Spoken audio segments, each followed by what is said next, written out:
தமிழக அரசின் நிதிநிலை அறிக்கை எதிர்பார்ப்புகளை பூர்த்தி செய்யவில்லை என இந்திய கம்யூனிஸ்ட் மாநில செயலாளர் வீரபாண்டியன் தெரிவித்துள்ளார். நாமக்கல் மாவட்டம் திருச்செங்கோட்டில் செய்தியாளர்களுக்கு பேட்டியளித்த அவர், பயிர்க்கடனை முழுமையாக ரத்து செய்ய வேண்டும் என கூறினார். விவசாயிகள், கூலி தொழிலாளர்களுடைய நியாயமான கோரிக்கைகளை நிறைவேற்ற வேண்டும்.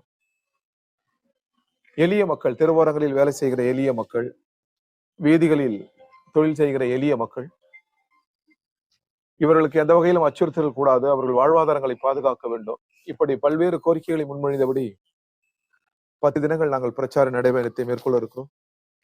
தமிழ்புரம் நல்லுலகம் இதற்கு பேராதரவு தர வேண்டும் என்று நாங்கள் கேட்டுக்கொள்கிறோம்.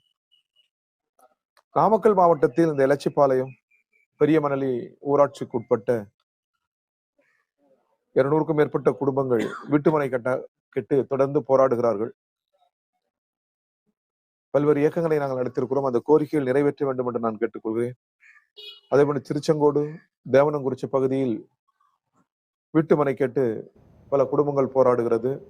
இவை யாவும் விசாரணையில் நிலுவையில் உள்ளது. உடனடியாக பட்டா வழங்க வேண்டும் என்று நாங்கள் கேட்டுக்கொள்கிறோம்.